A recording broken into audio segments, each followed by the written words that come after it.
সব ভালো কাজের শত্রু থাকে, সব ভালো উদ্যোগের বিরোধিতা থাকে। কাজেই এটা অস্বাভাবিক কিছু না।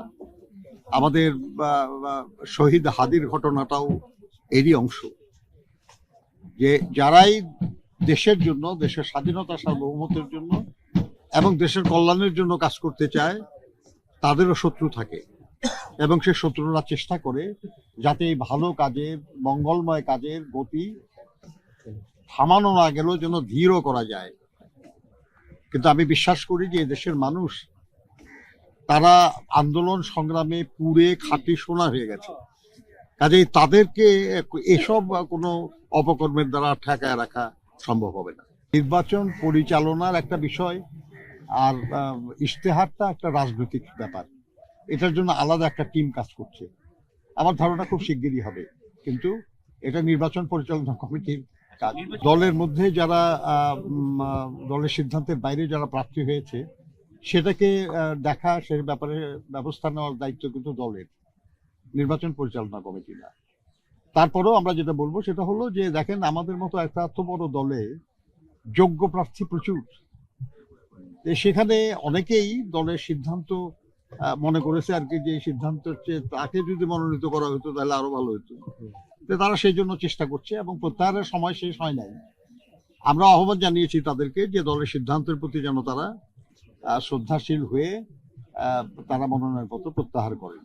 আমরা আশা করছি যে তারা প্রত্যাহার করবেন। অনেকেই অলরেডি প্রত্যাহার করার কথা জানিয়েছেন আমাদেরকে। তো সেই জন্য আমি মনে করি আর কি, যে প্রত্যাহার করার সময়ের মধ্যেই এই পরিস্থিতির অনেক উন্নতি হয়ে যাবে। নির্বাচন সুষ্ঠু হওয়ার জন্য আইন শৃঙ্খলা পরিস্থিতি স্থিতিশীল হওয়া, উন্নত হওয়াটা তো গুরুত্বপূর্ণ ব্যাপার, কোনো সন্দেহ নাই। আমরা অনেক আগে থেকেই বলে আসছি এটা, এবং সরকারকে আমরা বলেছি যে তারা যেন এ ব্যাপারে প্রয়োজনীয় উদ্যোগ নেয়। এই ব্যাপারে আমাদের জন্য যে সহযোগিতা করা প্রয়োজন, আমরা সেটা করতে রাজি হয়েছি এবং আমরা সেটা করছি। আমরা কাজ, আমরা এমন কিছু করছি না যাতে নির্বাচনের আগে কোনো আইন শৃঙ্খলা পরিস্থিতির সৃষ্টি হয়। কিন্তু দৈনন্দিন আইন শৃঙ্খলা পরিস্থিতি রক্ষার দায়িত্ব তো সরকারের।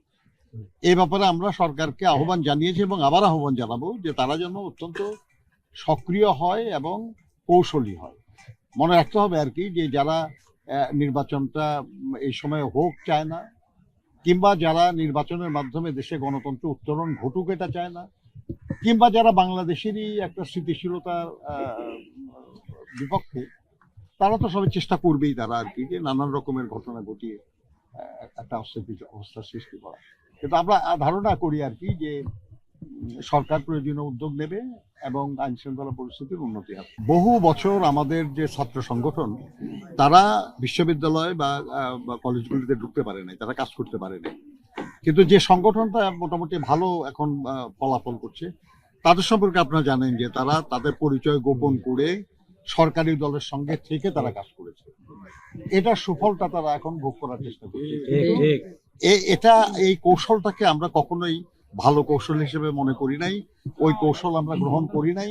কাজে ওই কৌশলের ফল আমরা আশা করিও না। তবে আমরা এটা নিশ্চয়ই আশা করি যে আমাদের রাজনৈতিক দল হিসেবে আমাদের যে কার্যক্রম, আমাদের যে তৎপরতা, আমাদের যে ভবিষ্যৎ কর্মপ্রণালী, তার উপর অনেক কিছুই নির্ভর করবে। এই নির্বাচন তো শেষ নির্বাচন না, তাই না? এটা একটা মানে ট্রানজিশনাল সময়ের নির্বাচন। যখন একটা স্থিতিশীল অবস্থা আসবে, আমরা মনে করি যে তখন আমাদের দেশের ছাত্রছাত্রীরা তারা তাদের যে ভাবনা, তাদের যে আধুনিক চিন্তা, এগুলো দিয়ে তারা সিদ্ধান্ত নিতে পারবে।